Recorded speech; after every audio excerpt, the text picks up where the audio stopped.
Hey guys, it's Will. Hopefully you're having a great day today. And one of the top markets that's moving that most investors just absolutely continue to ignore despite the massive surge is oil. You see, one of our top trades we made last year was in the oil markets. And we've actually been trading it for some time now. It's one of our top companies. You could even see in my watch list on the right there, we're up 134.62%.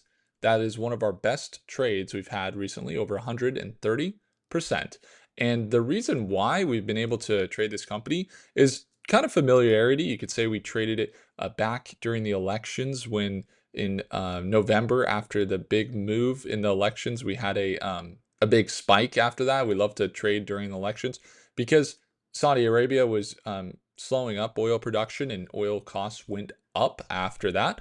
And you kind of see that right now. Like all of the oil is slowing up right now because there are different straits that are not allowing the oil to make their way through. If you look at the markets right now, you would find that oil is the top mover as oil prices. Look at the articles here. Chinese ships are blocked in the Strait of Hormuz. You've got market impact oil market remains fragile, even though there are tensions right now. The Brent crude went up to 2.8% over $111 a share. And if they're at $111 a share, there's a lot of conflict in the war, right? That's happening. And if this war is longer, as most may anticipate, that's really the key. You see some ceasefire operation potential, but nothing that's really been true yet. The long war could lead to soaring prices in the oil markets, and we see that right now as also gas prices are up as well, and there's potential for more there.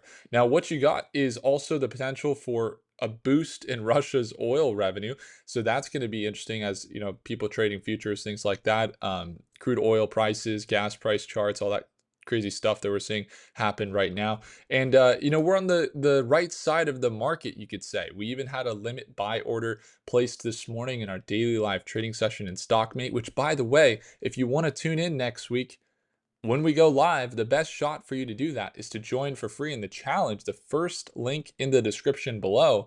Get into the challenge, start seeing what it's like, and then have the ability to also join us in those VIP sessions that I'm super excited about, where we're going to be live right in front of you trading. You can see the entries, the exits, first link below to go have a look. If you haven't already, it's not getting better than this. This isn't some like pre-recorded thing. We're going live on Monday and there's limited spots. So go have a look there in the first link below.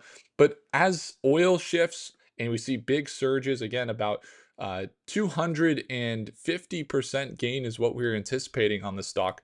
And or not the stock, the instrument here, oil U, which is like the 2x, 3x of oil prices. Uh, that it's already made of that 250%, it's already made about 160% gain over the last week and a half, as it's absolutely broken out and surged and continues to do so. So this morning, we're looking for a slight pullback. We even put it in order and it didn't even execute because it just continued to rally from market open. It was right here. We were right here this morning. We said, hey, it's possible we get this pullback down into here. We'll look for an entry. But the hyper bullish trend continues. That previous resistance now is acting as a support there, and that's really what you see during hyper bullish environments. Is kind of that stair step. The previous resistance here acting as support. Previous resistance here acting as support. Like very very common. Now you got this previous resistance.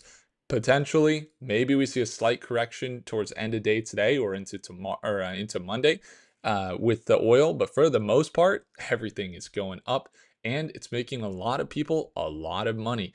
And so when it comes down to how you time this, is now the time to get into oil? Should you be considering other markets? Just realize that when you have a big market going up, a lot of times you're going to see other markets going down. We saw some AI movement, some rotations out of some AI stocks.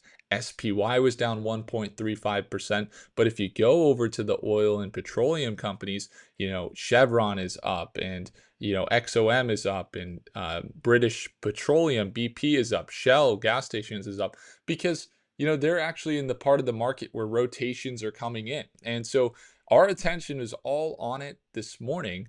Um, and that's cool. We see it going up, but I will say there's other, our portfolio is down about point or a quarter of a percent because we also got other companies going down. Data centers are down, AI markets are down, the robotics markets are down today, and not a little bit. Nvidia is down about 2%, and some of the robotics companies are dipping quite a bit. And so, what you need to pay attention to is when rising cost of oil kicks in, there's also going to be other um, rising costs in goods. There could be other margins that might be affected. We have to think about the margins on the businesses. Cost of oil, what does that mean? Oh, maybe the next earnings isn't as good for, I don't know, UPS because they're spending more on their transportation or things like that. So you got to think about the the companies that use oil and say, okay, that might be a little more expensive, right? And then think of the companies, just for example, energy it might be an alternative where oil gets expensive. We might want to look at some of these energy companies, some of these battery and technology companies that are kind of alternatives to that space. Does hydrogen make a sense right now? Does it? Maybe, probably not. Probably not. Probably not looking at the hydrogen as much.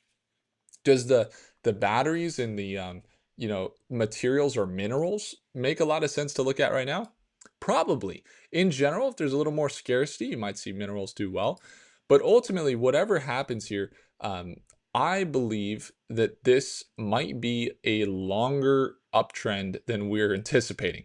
Some people think it's just like, hey, we're going to see a quick short downtrend. There's a reason we've been in it for 135%, because I'm actually anticipating this oil um, prices might even go up even more, and that we had them stable really since what, 2020, or since COVID. After the big spike and things kind of came back down, we had oil prices pretty flat. But then things start to ramp up with this, and who knows what the peak could be here. Pair that with some inflation data that's not so good, and the Fed not cutting rates, and you got some stagflation, and potentially meaning you have a lot of different factors that are kind of working in different directions, where um, the uncertainty is high. But it also is important to realize all these companies are at an all-time high in the leverage that they have to create value. So while people might look at inflation and say stocks are going to be worth less, or they might look at oil and say cost of goods are going to go up, don't forget the amount of value that these companies are creating, especially in the AI markets, especially in the tech markets, or even the semiconductor markets. Going to be like Taiwan Semi's up today, Micron is up today. We were looking at them this morning. They've had really, really good earnings. Some of them even looking a little undervalued because of their great earnings, but that they've sold off since they've had great earnings. I think Micron's a good example of that. But we see a lot of companies kind of sell off despite having good earnings, which will open up more opportunities.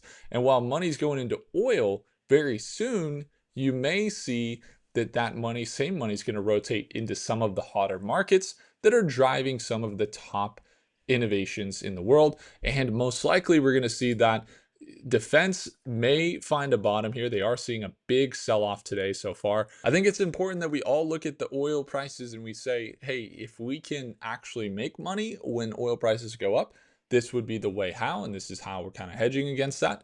And we do it with OILU. I would say proceed with caution, have a stop loss set, because things can get really risky, especially when you're trading a 2x or a 3x. So I would say have a stop set. Realize that when you purchase, you probably don't want to do a market order. You want to do a limit order and actually purchase near a bid, not just what they're asking, because you might end up paying higher than you should when you're buying these 3x or 2x instruments. And I don't encourage anybody to do so. But I will say this is where we've seen a lot of the returns as fast as we've seen them, because of our risk management initially, and then our ability to kind of stay true and like add to the winners and continue to run up. So once again, these rotations happen quite often, but I don't think it's going to be long-term detrimental for any of these markets. In fact, defense, I feel like will do well. Drone will probably do well. Robotics, probably going to see more growth. They might be early right now, but semiconductors, big time in the growth with their financials. They're looking good. And yeah, oil and petro, that's what we're trading right now. So if you want to stay up to date with those markets and get the latest on the analysis for them, then please make sure to subscribe, hit the like button. And if you want to join us in our 10K trading challenge, tune on in next week. You can join for free in the first link below, and I'll see you in the next video. Thanks for tuning in.